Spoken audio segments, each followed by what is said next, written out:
Hi, David again from concertblogger.com. I have the great privilege of being here with Alex and Jeff from Your Favorite Enemies. Hi, how are you guys? How are you? How are We just have a few minutes here before doors. Thank you so much for taking some time out of your busy New York schedule here at the Poisson Rouge tonight. Yeah. And I appreciate you taking some time for us.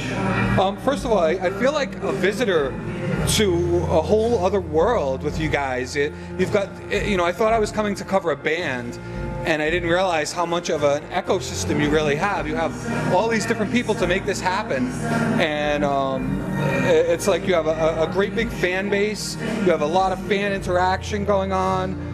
You even have an old church that you bought. That's your world headquarters. It's like you're taking over the world here. It's much more than just a band. I think I feel like it's much bigger than just the musical part of it. Yes, there's the music part of it, but it just seems like there's so much more. I think it's a real community, and the beauty of the band and the community is the fact that it's like a bunch of misfits who just got together and said, okay, so we can make it happen if we're together. Yeah. So, and you're taking over the world. This is crazy. I can't believe how far you guys have come doing it yourself. I know you're a big DIY thing, but it's amazing how much you guys have done in such a short period of time. Yes. So what is it like having you have this world headquarters, this church? What is it like having and you've renovated it to make it into some studios and things of that nature? What's it like being in a place that anytime you want, when the creative lightning strikes, you can just go record something? I think it's a real privilege, because for us that was the whole idea about it, just to be able to have our own place, not only to have the studio to record music, but we also turn it into like a real multimedia thing. So we're broadcasting videos, we're having like our own online TV show that we're doing. So that's the wonderful thing about it. It's because it's not only about having that spark about music, but it's the spark about art in general. Art and creativity. Exactly. So creating life. So we're in an amazing and wonderful place where we can do pretty much whatever we want. Now, do you live there too? Is it like a living space too? Yeah. Oh, even better. Really, we're bringing back like the spirit of the beautiful dead. So like being on the road is not really like being on the road, because you're all together anyway. Absolutely. And we even take our vacations together. Oh, that's great. That's great. You created a family type of thing. That's awesome. Exactly. As long as it doesn't go to like the Charles Manson family, you're all set. So far, Keep it to the happy family and we're good. But we do have the long hair and the beards. That's okay. It's just style, Exactly. I have ponytails, whatever. Dysfunctionality, but still. That's the beauty of it. So when you record so much music, how do you decide what gets recorded and released, as opposed to, because like everything really gets released in a way because you're broadcasting it and it's a constant thing. It's really about honesty, because we're really the six of us in the middle of that crazy place, and we're just letting go. And if it feels right for us, so then everything is recorded live. So after that we said, okay, this is real enough for us. Yes, we love it. Yeah, it really represents who we are. So then after that we want to share with the people, and then it ain't ours only anymore. It's something. Once you put it out in the world, it's everyone's. Exactly. So it needs to be, first and foremost, it needs to be honest. Yeah. It needs to be real. So this is the only thing. It's not about the style. It's not about is it cool or not. It's really about, okay, so this is a snapshot of where we were in that very specific time and place, and this is it. This is a moment that we're sharing with the people, and then the people with us can define whatever it is or whatever it might become in the long run. But this is really what it is. Cool. So, how would you? I was trying to describe what your sound is, and I read different words: hard rock, post-punk, prog, shoegaze, all these things. But I almost think that it's kind of like a fool's errand, and to put words to a sound. It's like, trying to say what does the color smell like? Yeah, exactly. I don't think it really works like that. How would you describe your music? Well, it's as crazy as it might sound. I think it's the sound of six people letting go. This is really what it is, because we're having like acoustic stuff, you know, that goes alongside like very heavy, very Fugazi, Sonic Youth kind of distorted sonic things. So this is pretty much about the six of us, and this is what defines your favorite enemies. For us, we're not thinking more than is it us. So this is really what the sound is about. So and we let the experts putting tags Put on their it. tags on it. Which is always very interesting and very funny, especially when they will compare some bands with us and just like some of those bands we never heard about. You know? I never even heard that band. Now, how can I copy them if I've never even heard them? So that's very funny, but that's the fun part of art as well. You know, Yeah, exactly. Everybody, if you love something, you're gonna relate this or associate this to the things that you love. So that in that essence, I think it's pretty funny, but it's pretty cool too. Awesome. So I know you mentioned Fugazi, and they also have a huge level of interaction with their fans and such. And one of my favorite all-time bands. It just seems like they're like a generation before you guys, and it's great to see that their influence still gets passed along, and bands of that nature. So you've got one of the things I did want to touch on is you're really a human rights advocates as far as the band goes. And what does that entail? I know you're involved with Amnesty International.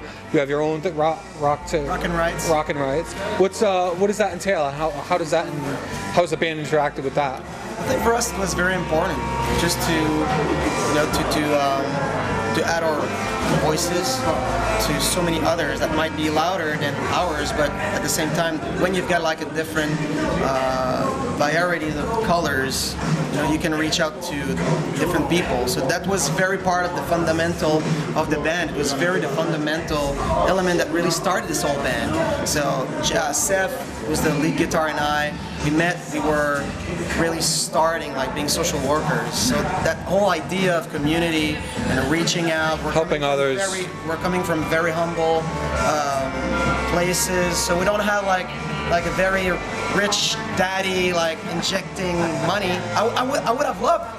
It would have been easier, maybe, or maybe not. But maybe not, because you wouldn't have learned the lessons you needed to learn along the way. Exactly, but this is pretty much what got us together, that sense of community, and also the promotion of human rights has been like so important to us that we're not a political band, but from everything we're doing, you can see that it's really about the people. So you cannot take that away from this. You can't take it out of the mix. It's part of what makes you who you are. It's dying. Of course. So you've just released a new album, a new EP for the American audience. I think that's kind of weird how you do that. Can you tell me about that? I know you have the last record was released like 6 different versions or 5 different versions of it, in different places, different artwork.